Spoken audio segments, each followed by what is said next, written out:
तहकीक इसलिए करते हो कि अपनी बेटी से, अपनी बहन से मोहब्बत है। अगर लड़का आवारा हुआ तो मेरी बेटी की जिंदगी बर्बाद हो जाएगी। मेरे भाइयों, 2 महीना, 4 महीना, 6 महीना लगता कि नहीं? मेरे भाइयों, यकीन जानो, एक लड़की आवारा होगी, ये खानदान को तोड़ेगी। एक लड़का आवारा होगा, एक बेटी की जिंदगी बर्बाद होगी। कभी दिल पर हाथ रखकर सोचा, एक नेता अगर आवारा और नाकारा हो तो पूरी कौम तबाह हो, बर्बाद हो जाएगी। इसलिए बेटी के बारे में जितना संजीदा होकर सोचना है, उससे ज्यादा संजीदा होकर इस मिल्लत के लिए, इस मुल्क के लिए, इस मुल्क की गंगा जमनी तहजीब के लिए, हिंदू और मुसलमानों की मोहब्बत को बरकरार रखने के लिए हमको सोचना है। ये बोने का वक्त है। जो जैसा बोता है वैसा काटता है। जौ बोने वाला गेहूं नहीं काट सकता, नीम लगाने वाला कभी अंगूर नहीं खा सकता, और नाकारा लोगों को अपना लीडर बनाने वाली कौम कभी दुनिया में फतह से हमकनार नहीं हो सकती, कभी इंसाफ नहीं पा सकती, कभी तरक्की नहीं पा सकती। आजादी के 72 साल हो गए। इन 72 सालों में मुल्क में 72,000 गुना तरक्की हुई। और मैं ये बात अक्सर कहता हूं कि सन 1947 के 15 अगस्त को जब मुल्क में आजादी का पहला सूरज निकला था, तो आजादी की किरणों ने सबसे पहले हमें सलाम किया था। मेरी बस्ती में आजादी की किरण आई थी। मुझसे घंटा, सवा घंटा बाद जाकर दिल्ली में, बंबई में और पंजाब में आजादी की सूरज की किरण पहुंची थी। लेकिन मेरे भाइयों, अफसोस कि आजादी के बाद से लेकर इस वक्त तक मुल्क की इन तरक्कियों से हम दूर हो गए। बिहार का यह हिस्सा सबसे खुशहाल था। बाहर के मजदूर इस इलाके में आते थे। लेकिन अफसोस कि हमारी खेती चौपट हुई, सड़कें नहीं बन पाई, रोजगार के मौके नहीं हो पाए। नतीजा ये हुआ, हम गरीब हुए, अनपढ़ हो गए, सरकारी नौकरियों से महरूम हो गए। सरकार ने कोई कल कारखाना आने लगा तो 2 वक्त की रोटी के लिए भी परदेश, बच्चों के बदन के कपड़े के लिए भी परदेश, बूढ़ी माँ के दवा के लिए भी परदेश, अपने घर के मैयत के कफन के कपड़ों के लिए भी परदेश। परदेश के बगैर हमारा मसला हल नहीं होता। किस जालिम ने किया है हमारा यहाँ, उस जालिम को तलाश करना जरूरी है। और जमहूरियत में जालिमों से बदला लेने का सबसे बेहतरीन तरीका आपका वोट है। और ये वोट आपको बहुत ही ध्यानदारी के साथ इस्तेमाल करने की जरूरत है। मेरे भाइयों, मैं आपको बताता हूं, ये तीर का निशान जो लोग लेकर आए हैं और कुछ लोग उसकी पैरवी करते हैं, दिल पर हाथ रखकर सोचो, कोई तुम्हारे भाई को कत्ल करे और बिरयानी की दावत दे, क्या आप उनके यहाँ जाके नवाला उठाओगे? अगर गैरत है तो भूखे मर जाएगा, अपने भाई के कातिल के यहाँ जाके नवाला नहीं उठाएगा। बच्चा नादान है, बाप के कातिल के हाथ से मिठाई का टुकड़ा मुंह में रख सकता है, लेकिन अगर बच्चे को होश आ गया है, 12-14 साल का बच्चा, अकल आ गई है, फिर वो देखता है कि ये शख्स मेरे बाप का कातिल है, वो बच्चा प्यास से तड़प कर, भूख से तड़प कर मर सकता है। बाप के कातिल से नवाला अपने मुंह में नहीं रख सकता है। मैं तीर वालों से पूछता हूं, ए तीर वालों, ए भाजपाइयों, ए नरेंद्र मोदी के गुलामों, ए आरएसएस के गुलामों, ये तीर और फूल लेकर तुम हमें क्या कहने के लिए आओ? गुजरात के खून के छींटे तुम्हारे दामन पर नहीं है? अफराजुल अखलाक के, शौकत के खून के छींटे तुम्हारे दामन पर नहीं है? मेरे भाइयों के खून के छींटे तुम्हारे दामन पर है, और तू मेरा खैर खा बनकर मेरी बस्ती में आया है। मैं ऐसे लोगों को अपनी बस्ती में दाखिल नहीं होने दूंगा। ये मेरा इंसानी, ये मेरा अखलाकी और ये मेरा हिंदुस्तानी तहजीब का हिस्सा है कि समाज को जो बिगाड़ने वाला होगा हम उसे इज्जत नहीं दे सकते। क्या आपको याद नहीं कि 2002 में गुजरात चीख रहा था? गुजरात में आदमियत का जनाजा लिख रहा था, इंसानियत करा रही थी। बाप के सामने में बेटी, भाई के सामने उसकी बहन बेआबरू की जा रही थी। मासूम बच्चों को आग में फेंका जा रहा था। और किसका कत्ल हो रहा था? सिर्फ जकिया का, सिर्फ सुल्ताना का नहीं, हिंदुस्तान की बेटी का कत्ल हो रहा था। हिंदुस्तान की बेटी पर जुल्म हो रहा था। ऐ नरेंद्र मोदी, भारत मां की का नारा लगाने वाला, तुमने भारत माता की बेटियों पर जुल्म करते हुए मुस्कुराने का काम किया है। तू कभी भारत माँ का सच्चा संतान नहीं हो सकता है, तू सच्चा संतान नहीं हो सकता है। बदकिस्मती से तू जब से गद्दी पर बैठा है, पूरे देश के लोगों को तूने परेशान कर रखा है। कहीं नोटबंदी के नाम पर नोट की कीमत तूने घटा दी, गरीबों के रोजगार तूने बंद करवा दिए, जीएसटी के नाम पर सरकारी खजाने में तूने माल जमा कर लिया, कारोबार तूने चौपट करवा दिए। और सबके अच्छे दिन आएंगे, अच्छे दिन तो सबके नहीं आ सके। हाँ, धीरू भाई अंबानी के अच्छे दिन आ गए, अडानी के अच्छे दिन आ गए, नीरव मोदी के अच्छे दिन आ गए। काले धन को वापस लाने की बात कहने वाला सफेद धन को तूने बाहर भिजवा दिया। ये मोदी, तूने देश के साथ धोखा किया है और धोखाबाज दोबारा जीत नहीं सकता है, उसकी हमें अलंकार करें मेरे भाइयों।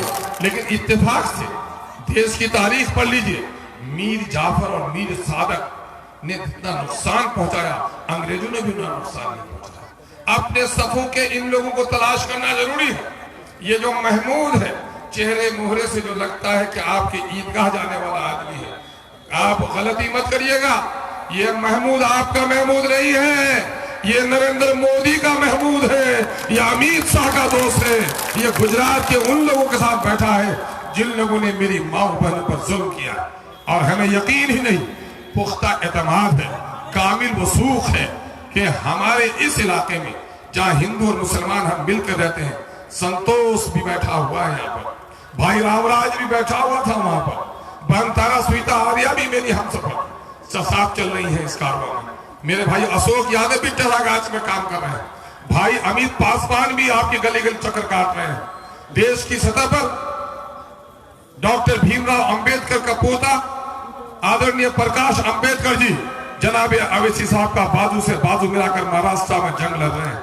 मेरे भाइयों, के चंद्रशेखर राव तेलंगाना के मुख्यमंत्री ने जनाब बैरिस्टर असदुद्दीन का बाजू पकड़ के तेलंगाना में एक नई तारीख रकम की। हम हिंदू और मुसलमानों की मोहब्बतों में दरार पैदा करने नहीं देंगे, यह हमारा वसूल है। इसलिए हम ये कहते हैं अक्सर कि फूल नफरत का अपने चमन में खिलने न देंगे, तीर अदावत की अपनी बस्ती में चलने न देंगे, जान देंगे शरीयत पे अपनी आंच आने न देंगे, कमजोर हाथों में क़यादत अब अपनी जाने न देंगे। पतंग है बुलंदी की अलामत, पतंग को अब रुकने न देंगे, पतंग को अब रुकने न देंगे। मेरे अजीजों, मेरा एतमाद है कि हमारा छोटा से छोटा सा बच्चा सीमांचल का हिंदू मुस्लिम तय कर चुका है कि नफरत के इन सौदागरों को जिन्होंने राम का पवित्र नाम का हनन किया है, राम ने उपदेश दिया था कि शांति और सौहार्द भाईचारगी ही हिंदुस्तान को मजबूत कर सकता है और हिंसा नहीं बल्कि अहिंसा के मार्ग पर चलकर ही शांति और उन्नति की प्राप्ति हो सकती है। लेकिन राम का नाम लेकर शैतानी किरदार अदा करने वालों, तुम देश को किधर ले जा रहे हो? तुम राम भक्त भी नहीं हो सकते। जो राम भक्त नहीं हो सकते, तुम देश भक्त भी नहीं हो सकते। देश को तुमने कहां पहुंचा दिया? यकीनन इसे तुम्हारा खाता यहां बंद है। दूसरी एक बात, मैं दिघलबाग की सरजमीन में इस वक्त हूं। एक बात आती है नौजवानों कि हजरत मौलाना मरहूम मगफूर अस्साब कासमी साहब नवल्लाह मरकदहू, क्या हुआ? मौलाना 4 बार इलेक्शन हारे, एक दिन नहीं हारे थे। भाई जनाब अमीर हमजा साहब अल्लाह के कब्र को नूर से भर दे, बड़ी सरपरस्ती फरमाते थे सुल्तान साहब। आई मेरे मौलाना अस्साब कासमी साहब, शेर छाप में आपने वोट दिया था, हार गए थे। साइकिल छाप से हार गए थे, हाथ छाप से हार गए थे, घड़ी छाप से हार गए थे। 4 बार हारे थे कि नहीं हारे थे? शेर छाप में उसके इलेक्शन में हम लोग बहुत मजबूती से लड़ रहे थे, कॉलेज में उस जमाने में पढ़ रहे थे। हार गए मौलाना, घर में हम लोग उदास बैठे थे। मौलाना मेरे घर पर आए और कहा, बेटा क्यों उदास हो?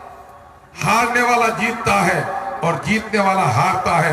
असल जीत तो है कि इंसान के इरादे पक्के होने चाहिए। हमने इरादा नहीं हारा है, मैं उसको आज सलाम करता हूं मेरे भाइयों। लेकिन आपने देखा कि हजरत मौलाना 2 बार हम लोगों ने उसे एमपी बनाया। 2009 में एमपी बने, बिहार से 2 एमपी जीते कांग्रेस के, दिल्ली में कांग्रेस की हुकूमत बनी। बहन मीरा कुमार जगजीवन राम बाबू की बेटी स्पीकर बनती है, जिसे प्रधानमंत्री भी खड़े होकर सलाम करता है।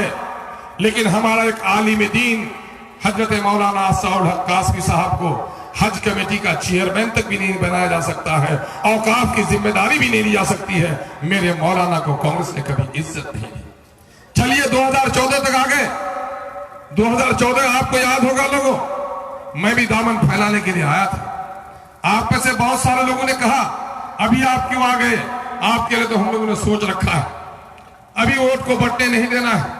अल्हम्दुलिल्लाह उस वक्त भी मेरे नॉमिनेशन के जो हालात थे बड़े खुशगवार हालात थे। मुस्लिम साहब कह रहे थे मुखिया जी, कह रहे भाई काहे बात को तो हम लोग आपके साथ हैं ही, अभी जल्दबाजी काहे की। मैंने देखा उस वक्त में किन हालात में इलेक्शन लड़ने आया था। मैं राजद का एमएलए था, नीतीश कुमार बीजेपी के साथ थे, अब्दुल बारी सिद्दीकी, सम्राट चौधरी, हम लोगों ने सबने मिलकर यह फैसला किया कि अगर बहुत देर तक नीतीश कुमार बीजेपी के साथ रहेंगे तो राज्य का बड़ा नुकसान होगा, इनको बीजेपी से अलग किया जाना चाहिए। तो नीतीश जी ने कहा कि बीजेपी से अगर अलग हो जाएंगे तो आप लोग समर्थन देंगे, तो हम लोगों ने कहा हम लोग समर्थन देंगे। हम लोगों ने समर्थन की बात की थी, राज्य हित में की थी, अकलियतों और दलितों के हित में की थी। लोगों क्या हुआ उसके बाद, हम लोग अलग हो गए और बाद में ड्रामा हो गया बिहार की राजनीति में।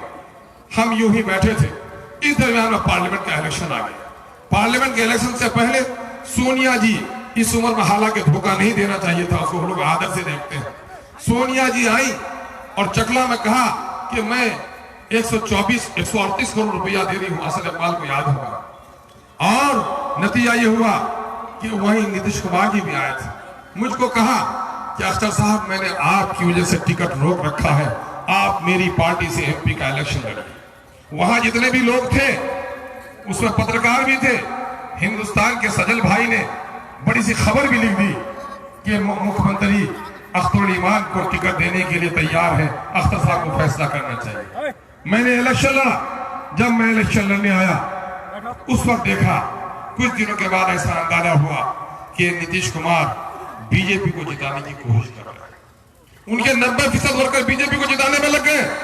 मैंने नीतीश कुमार को ऐसी सूचना दी, देखता हूं कि नीतीश कुमार के कान में जू ही नहीं फिर रहे, तो मैंने कहा अच्छा इसके माने पुरानी यारी है और फिर हमको हराने की तैयारी है। तो मैंने कहा कि नीतीश कुमार, तूने बीजेपी से अलग होकर अपने आप को सेकुलर होने का चेहरा सामने में लाया था, अख्तर ईमान को सामने में लाया और मैंने समझा कि गंगा स्नान करके पवित्र हो गए होंगे, लेकिन तुम्हारा पापी रिश्ता अब भी बीजेपी से जुड़ा हुआ है। तो लोगों मैंने क्या किया, नीतीश कुमार की टिकट को 1 तलाक, 2 तलाक, 3 तलाक, हनफी लोगों के यहाँ 3 तलाक एक साथ हो जाती है, मैंने 3 तलाक एक साथ, और आज उसी टिकट को उठा के दांत में लेके आया महमूद। ये महमूद उसी टिकट को लेके आया जिसको मैंने फेंक दिया था। उस वक्त लोगों ने कहा मुझको कि साहब आपने बड़ी गलती की है। मैंने कहा नहीं, मेरे दिल को बड़ा इत्मीनान है कि मैंने गंदे और पलीद लोगों से अपने आप को अलग कर लिया है। और उसके बाद फिर क्या हुआ, 2015 में असेंबली का इलेक्शन हुआ।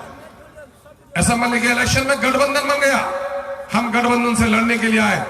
हजरत जनाब ओवैसी साहब ने चीख कर कहा, ऐ लोगों, ये गठबंधन धर्म का पालन नहीं कर सकता है नीतीश कुमार। मछली पानी के बगैर तो कुछ दिन जिंदा रह सकती है, लेकिन नीतीश कुमार बीजेपी को छोड़कर जिंदा नहीं रह सकता है। लोगों ने उस वक्त बात नहीं सुनी, लेकिन देखा आपने मेरे लीडर की पेशीनगोई साबित हुई। मैंने तो उनके छुपे हुए रिश्ते देखे थे नजदीक से, मेरे लीडर ने दूर से देख लिया और लालू और कांग्रेस के साथ भी 20 महीने में उसकी तलाक हो गई और फिर जाकर हलाला करके वो फिर बीजेपी में जाकर शामिल हो गए। मेरे भाई ये सच्चाई सामने में है कि नहीं? मेरे भाई चलिए 2014 में जब ऐसी हालत आ गई, मैंने टिकट फेंक दिया, आप सबों ने वोट दिया, मैंने सियासी कुर्बानी दी। मौलाना मरहूम जीते, बड़े आसानी से जीते, पार्टी को तो उन्हें इनाम देना चाहिए था, लेकिन क्या हुआ, इस हिंदुस्तान में मुसलमानों पर बहुत सारे जुल्म हुए, दलितों का बड़ा हनन हुआ, दलितों का बड़ा शोषण हुआ। लेकिन हमारा हम सब कुछ सह सकते हैं। कभी हमारी मस्जिद तोड़ी गई, कभी हमारी ईदगाहें तोड़ी गई, कभी मेरठ में हमारे सीने में गोली चलाई गई, गुजरात में मेरी आबरू को तार तार किया गया, भागलपुर में कब्रों में सुलाकर मनिहारी में रिश्तेदार होगा, भागलपुर करीब है, सुल्तान साहब गवाही दे सकते हैं। भागलपुर में कब्रों में सुलाकर मेरे सीने में गोभी की खेती की गई। किसकी हुकूमत थी? किसकी हुकूमत थी जो वाकया बयान किया? बोलो, कांग्रेस की हुकूमत थी। मैंने सब कुछ बर्दाश्त किया, लेकिन अब नरेंद्र मोदी आया। नरेंद्र मोदी ने कहा इनकी गर्दन काटते हैं, इनकी आबरू लुटवा देते हैं, इनकी दुकानें जला देते हैं, लेकिन नारे तकबीर से कौम बाज नहीं आती है। इनको क्या करना होगा? तो उनको असल शरारत सूझी कि इनके दिलों में जो नबी की मोहब्बत है, इनको जो अपने ईमान पर जो यकीन है, अपने कुरान पर यकीन है, धीरे धीरे इसके अकीदे पर टाका डालो। हमारे मसलकी मामला है, हमारे वलमा बैठकर तय करेंगे, मुख्तलिफ मसालिक हैं, लेकिन नरेंद्र मोदी ने क्या किया? तलाक बिल के जरिए से हमारी शरीयत पर हमला करने की नापाक कोशिश की। उस वक्त पूरे हिंदुस्तान के उलमा ने इत्तेहाद का पैगाम दिया और सबों ने कहा हमारे मसलकी इख्तलाफात हमारे दरमियान में तो हो सकते हैं, मेरे मजहबी मामला में कोई मुदाखलत नहीं कर सकता। ये मुत्तफ़क़ फैसला था हमारे उलमा का। और पार्लियामेंट के अंदर में एक आलिम दीन थे हजरत मौलाना को एक अखलाकी जिम्मेदारी, ये दीनी फरीजा था कि मौलाना इस पर इसकी मुखालिफत करते। चुनांचे मौलाना ने कहा कि इसकी मुखालिफत में करूंगा। वीडियो है बच्चों के पास, देख लीजिए यूट्यूब में। हजरत मौलाना से जब किसी लड़के ने कहा कि आप तलाक बिल पर क्यों नहीं बोले, मौलाना ने उदास चेहरे और गमगीन लहजे में जो कहा है लोगों, वो आपके पास मौजूद है। क्या कहा मौलाना ने? कि ये तलाक बिल औरतों के हुकूक के खिलाफ, इंसानी कदरों के खिलाफ, आईने हिंद, दस्तूर हिंद के खिलाफ और हमारी शरीयत के खिलाफ मैं बोलना चाह रहा था, लेकिन मेरी पार्टी ने मुझे बोलने की इजाजत नहीं दी। सुना कि नहीं आप लोगों ने? नौजवानों सुना देना अपने बूढ़े बुजुर्गों को। मेरे भाई जरा दिल पर हाथ रखकर सोचो, वोट हमने दिया, शरीयत हमारी थी, वकालत हमारी होनी थी, लेकिन कांग्रेस पार्टी ने नरेंद्र मोदी की हमायत की, हमारे वकील को हमारी वकालत करने की इजाजत नहीं दी। आज मौलाना मरहूम मगफूर कब्रिस्तान में लेटे हुए, मेरे अंदर में वो ताब नहीं, लेकिन तस्वुर की दुनिया में जाता हूं तो कानों में गूंज सुनाई देती है हजरत मौलाना की ये फरियाद कि ए मेरे भाइयों, ए सीमांचल के हिंदू और मुसलमानों, ए मुझसे अकीदत रखने वालों, ए अपने लहू में ईमानी हरारत रखने वालों, सुनो और महसूस करो कि जिस पार्टी ने मेरी शरीयत पे हमले के वक्त मुझे जबान खोलने की इजाजत नहीं दी, उस पार्टी का कोई नेता है या कोई चमचा तुम्हारी बस्ती में आए, तुम भी उसको जबान खोलने की इजाजत मत देना अगर आपसे मोहब्बत है, अगर शरीयत से मोहब्बत है। नौजवानों, अगर आपने ऐसा किया तो यकीन जानो न गुजरात की नफरत की तीर, न नफरत का फूल खिल पाएगा, न ये कमजोर हथेली हमारे बस्ती में आ पाएगी। एक बात तो बताओ कि जब अवैसी साहब को सुनते हो नौजवानों, देखते हो तो चेहरे पे मुस्कुराहट है कि नहीं? और जब सुनते हो मायूसी की हालत में भी हो, अगर कहीं काम फैक्ट्री में छूट भी गया हो, मायूस भी हो, और ऐसे वक्त में अवैसी साहब की तकरीर सुनते हो तो मायूसी खत्म होती है कि नहीं होती है? कहीं कोई जुल्म करे, ज्यादती करे तो ऐसे वक्त में दिल में हौसला पैदा होता है कि नहीं? अवैसी को सुनकर गर्दनें ऊंची होती है कि नहीं होती है? तो ये गर्दन ऊंची किससे हो रही है? ये गर्दन इसलिए ऊंची हो रही है कि हिंदुस्तान में बड़ी गहरी साजिश के तहत मुस्लिम नौजवानों को इंतहा पसंदी, आतंकवाद के गलत और झूठे मुकदमा को फंसाकर तमाम तर लोगों की गर्दन झुकाने की कोशिश की जा रही है। ऐसे वक्त में किसकी तकरीर ने तुम्हें सर उठाने की ताकत दी? अगर कोई मुदल्लल और बेबाक बेखौफ आवाज जिसने तुम्हें एहसास कमतरी के समंदर में गर्क होने से बचाने का काम किया, वो बिला सुबह बैरिस्टर असदुद्दीन की आवाज हक थी, जिसने क्या कहा कि हे अकलियत के लोगों, कुदरत ने तुम्हें इमाम बनाया है, तुम्हारी तो असल आजमाइश यही है कि तू बातिल के हाथ में गर्दन दे सकता है, बातिल के सामने में गर्दन झुका नहीं सकता है। न करबल में, न मक्तल में, न शाह के आगे मोमिन तो झुकता है फकत अल्लाह के आगे। मेरे भाइयों, और ये भी कहा कि कौमें मरती है गर्दनों के कटने से नहीं, कौमें मर जाती है गर्दनों के झुकने से। गर्दन झुका के मत जियो। जिस खुदा ने तुम्हें जिंदगानी दी है, मौत भी उसी के कब्जे में है। हिंदुस्तान किसी के बाप की जागीर नहीं है, जितना किसी और की हो उतना हमारी भी है। हम किराएदार नहीं, हिस्सेदार के तौर पर। कभी बांग्लादेशी, कभी एनआरसी का मसला। क्या ये सच्चाई नहीं है कि किशन और सीमांचल की इस पट्टी को, झाड़ और जंगल बंजरों को आबाद करने वाली कौम का नाम शेरशाहबादी है? मेरे भाइयों, अगर ये शेरशाहबादी नहीं आते इस इलाके में, तो अब तक इस इलाके में खेती का सलीका भी लोग नहीं जानते। मेरे भाइयों, ये सच्चाई, इससे इनकार नहीं किया सकता। लेकिन आपके बदन पर अच्छे कपड़े देखकर बहुत सारे लोगों के बदन में खुजली होने लगी है। आपका अच्छा घर देखकर बहुत सारे लोगों को बेचैनी होने लगी है। क्या नहीं कहा था? भाजपा के उन लोगों से पूछो जिन लोगों ने भाजपा के लोगों से कुछ रिश्ता जोड़ा है। कुछ महमूद आपकी बस्ती में भी घुस आया है, उस महमूद को भी आपको पहचानना पड़ेगा। ये तीर वाला महमूद तो दुश्मन है ही, उस तीर को लेकर बस्ती में भी जो रात को आता है, उस मोदी के आदमी को भी पहचानना पड़ेगा। याद है चिकन नेक का जलसा हुआ था किशनगंज में, और क्या कहा गया था कि यहाँ बांग्लादेशी घुसपैठिए रहते हैं, और बांग्लादेशी घुसपैठिया हाथे लुंगी मुखे पान भटिया भागो पाकिस्तान, ये नारा लगा था कि नहीं लगा था? ये किन बेईमानों ने लगाया था? उनके बाप की जागीर पर बैठे हुए हम। आज वो लोग आपके और हमारे खैरखा बनना चाहते हैं, हमारे बीच में दरार पैदा करना चाहते हैं। मेरे भाई, हम दुनियावी मुफाद के खातिर अपने इत्तिहाद को नहीं पामाल होने देंगे। जीत और हार ये नहीं है कि कोई एमपी बन जाए और कोई मिनिस्टर बन जाए।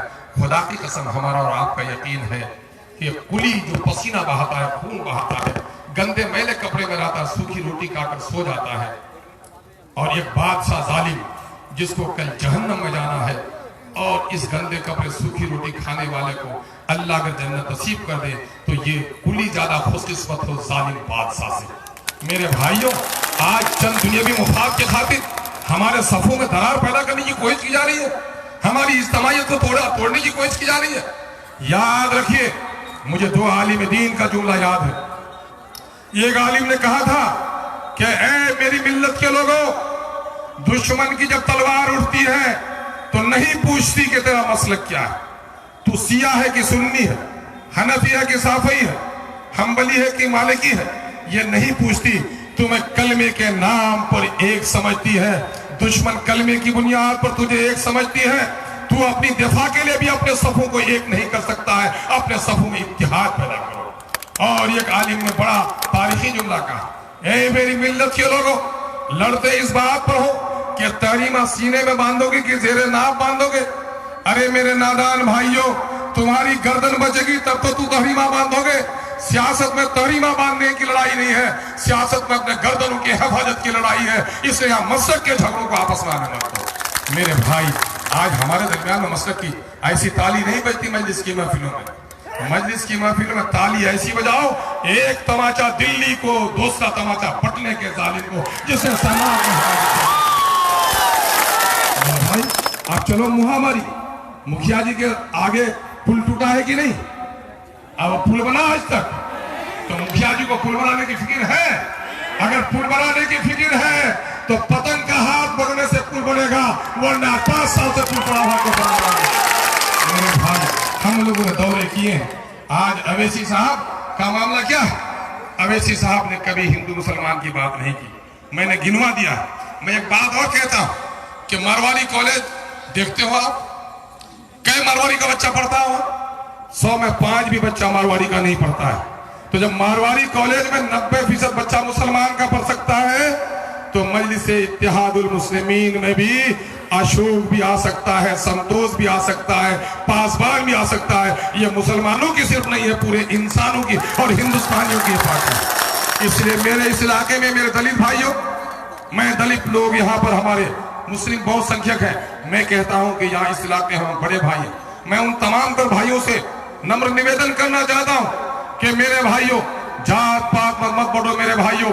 अगर मेरी हालत खराब है तो मुझसे ज्यादा हालत आपकी खराब है, और आपकी भी हालत खराब करने में किसका रोल रहा है? ये पार्टियां टिकट के खातिर अपने नेता को गुलाम बना लेती है और आपकी आवाज उठाने नहीं देती। और असदुद्दीन अवैसी का मामला ये है कि हम किसी पार्टी के गुलाम नहीं हैं, हम अपने लोगों के तर्जुमान हैं, हम अपनी आवाज को। आज एनआरसी का मामला पेश किया जा रहा है, बहुत सारे मुद्दे हैं लोगों। मेरे भाइयों, आपकी ये आमद इस बात की दलालत है कि हमारे सफों में दुश्मन जो दरार पैदा करना चाहता था, दरार पैदा करने वालों की तीर को मचोड़ देंगे, दरार पैदा करने वाले के पंजे को मरोड़ देंगे। हम अपने इतिहास से कभी सौदा नहीं करेंगे। एक बात जाते आते आखिर और कह दो, कभी कोई बोलता है एक आदमी जीतकर क्या करेगा, तो उनसे पूछते हो कि एक आदमी जीतकर क्या करेगा, तो बहुत लोगों का डर है तुमको। ये तो बात बोलो, किसी के घर में 12 बेटे हो, तुम्हारे घर में एक भी बेटा नहीं था, और 12 साल की बांझ औरत ने तुम्हारा अगर एक बच्चा दिया है गोद में अल्लाह ने उसको, तो क्या करोगे इस डर से कि उसका 12 बेटा है, मेरा एक बेटा क्या करेगा, उसका गर्दन दबा दोगे, गला दबा दोगे, गला दबाओगे नहीं, बल्कि क्या कहोगे, उसकी खान, उसकी खुराक, उसकी लिबास, उसकी पोशाक पर तवज्जो दोगे, अच्छी तालीम दोगे, खुदा से दुआ करोगे, ए अल्लाह मेरे दुश्मनों के मुकाबले में तूने मुझे एक ही बेटा दिया, ए अल्लाह और भी बेटा देना, लेकिन अगर एक ही बेटा है अल्लाह तो इसकी इतनी ताकत दो, इसकी इतनी सलाहियत दो, इसको इल्म कमाल फन का वो मेराज इसको दे दो कि मेरा एक बेटा 12 पर गालिब आ जाए। यही तमन्ना होगी ना। तो आज अल्हम्दुलिल्लाह एक 12 पर नहीं, एक 542 पर गालिब आ रहा है कि नहीं पार्लियामेंट के अंदर में। और अगर सीमांचल का एक बेटा और चला जाएगा तो बकिया का भी हसर खराब करेगा कि नहीं करेगा। मेरे भाई ये तो बताओ, बिहार में 5% पासवान भाई है, उसका लीडर है ना, कौन है लीडर, रामविलास पासवान। अच्छा ये बताओ 12% जादव भाई है ना, उसका लीडर कौन है, लालू प्रसाद। मैं जाति का कायल नहीं, लेकिन इन लोगों ने जाति में लोगों को बांट दिया है। ये सब्जी बेचने वाले लोग क्वेरी कुर्मी भाई हमारे, उसका नेता नीतीश कुमार बिहार के तख्त पर बैठा है ना, तो 5% का नेता हो गया, 5% का नेता हो गया, 12% का नेता हो गया। 17% की अकलियत के लोगों बताओ तुम्हारा लीडर कौन है। असदुद्दीन अवैसी कब माना जाएगा लीडर, असदुद्दीन अवैसी बिलाशुबा पूरे हिंदुस्तान के मजलूमों का लीडर है, लेकिन सीमांचल का हिस्सा उस वक्त मिलेगा जब अख्तर ईमान का दामन उनके साथ जोड़ दोगे तभी लीडर बनता है। मेरे भाई एक बात सुन लो, बच्चा यतीम होता है बाप के मरने के बाद, गांव यतीम कब होता है, मरल के मरने के बाद, सरदार के मरने के बाद।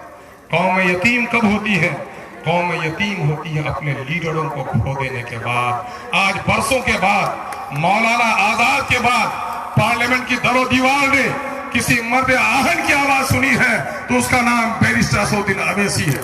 मेरे भाई आओ हम और आप मिलकर एक नई तारीख रकम करेंगे, और हम हिंदुस्तान की इन पार्टियों से भी नजात हासिल करने के लिए, अपने सीमांचल के हक को हासिल करने के लिए। बिहार की आबादी 10 करोड़ है, अररिया, पूर्णिया, कटिहार, किशन में हम लोग 1 करोड़ हैं, दलित, वंचित, पिछड़े मिलाकर, अकलियत के लोगों को मिलाकर 1 करोड़ का मतलब हुआ 10वां हिस्सा बिहार का। आज पटना में पटना मेडिकल कॉलेज, पटना में नालंदा मेडिकल कॉलेज, पटना में एम्स का ब्रांच, पटना में इंदिरा गांधी मेडिकल कॉलेज, और हम 400 किलोमीटर की दूरी पर हमारे यहाँ हॉस्पिटल भी अच्छा नहीं। ये है नाइंसाफी। पटने में देखो, गंगा और सोन में दीघा से लेकर गायघाट तक 3 बड़े पुल बने, 4था पुल बनना को सैंक्शन हो गया, और आज हमारी नदियों में 40-40 किलोमीटर पर कोई पुल नहीं। गंगा में सेतु खराब हो जाए, रिपेयर हो, तो पीपा पुल बनाकर वहां गाड़ियां पास करें, और हमारी नदियों में आज भी कश्ती में हम पार होकर लोहागड़ा के लोगों का क्या हाल होता है। लोहागड़ा का लोग 6 महीना रिश्ता कटा रहा था कि नहीं, 25 और मामला ये हुआ कि फिर नाव में पार भी जान पर हथेली लेकर, और फिर जुर्माना भी दो कि महसूल भी दो नाव का। यानी नीतीश ये कह रहा है कि तुम क्यों जन्म लिए हो सीमांचल में, जन्म लिए हो तो अंग्रेजों के गुलामी की तरह घाट का मासूल, हाट का मासूल देना पड़ेगा। अब की बार बता देंगे, हम तुम्हारे गुलाम नहीं हैं, हम बिहार के 10वां हिस्सा के हिस्सेदार हैं। जितना तुम्हारा नालंदा को हक मिलता है उतना हमारे किसान को हक देना पड़ेगा। और एक बात और सुन लीजिए, लोग बोलता है कि लोग तो कांग्रेस के भी खिलाफ बोलता है, बीजेपी के खिलाफ बोलता है, फिर दिल्ली में जाकर किसके साथ बैठे, दिल साफ होता है लोग सब किसके साथ देगा। सुन लो, गांव में डकैत को मारने के लिए चोर का साथ लेते हो कि नहीं लेते हो, कीचड़ हो तो तालाब का पानी से धोते हो कि नहीं धोते हो, पीने का पानी अलग होता है। तो बड़ी बुराई को खत्म करने के लिए छोटी बुराई का साथ दिए देना अक्ल का भी तकादा है, शरीयत का भी तकादा है, हिकमत का भी तकादा है। हम लोग सर भी पहुंचे, और आप लोगों ने हमको पहुंचाया, और सर का पुराना तरीका भी रहा है कि हम जब वहां पहुंचेंगे तो जो अख्तर ईमान बीजेपी को रोकने के लिए सियासी कुर्बानी दे सकता है। क्या वह सुलेमान कभी बीजेपी का साथ दे सकता है? तो हम जाएंगे तो क्या करेंगे? हमारे अमीर भी वही फैसला लेंगे कि बीजेपी को रोकने के लिए जो हुकूमत बनेगी हम उसका साथ देंगे। और साथ देंगे तो ऐसे वैसे साथ नहीं देंगे। कहेंगे कि हम बंधुआ मजदूर नहीं किसी पार्टी के, हमारा वोट लेना है तो मेरे लिए पुल और सड़क हॉस्पिटल तय करो, तभी हम तुम्हारा वोट देंगे। ये काम हम करने वाले। और अगर पार्लियामेंट में हमारी बात नहीं सुनी गई तो क्या करेंगे जानते हो? मैं इलेक्शन में साथ मांगने नहीं आया, इलेक्शन के बाद भी आपका साथ मांगा। अगर पार्लियामेंट में मेरी बात नहीं मांगी गई तो NH-31 जाम होगा और कहेगा आसाम का कोई रिश्ता दिल्ली से जोड़ना होगा तो हम रूठे हुए हमको मनाना होगा। और वो नहीं तो फिर अलीगढ़ की जमीन नहीं दे रहा था नीतीश, कहां से लिए थे? ट्रेन की पटरी में सोए थे कि नहीं सोए थे? फिर से ट्रेन की पटरी में सबसे आगे रेल के चक्के में सोने वाला अख्तरुल ईमान होगा।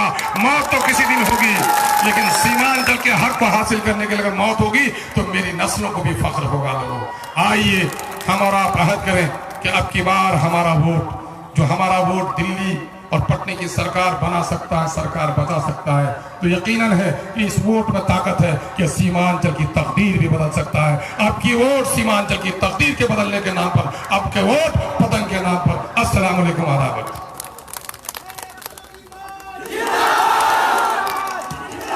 अब आपके सामने में हम सबों के मोहसिन और मुरब्बी लीडर जनाब बैरिस्टर असदुद्दीन अवैसी साहब, जिनको देखकर चेहरा खिल जाता है, जिनको सुनकर दिल बाग बाग हो जाता है। आपने बड़ा इंतजार किया है, अब आपका लीडर आपके सामने।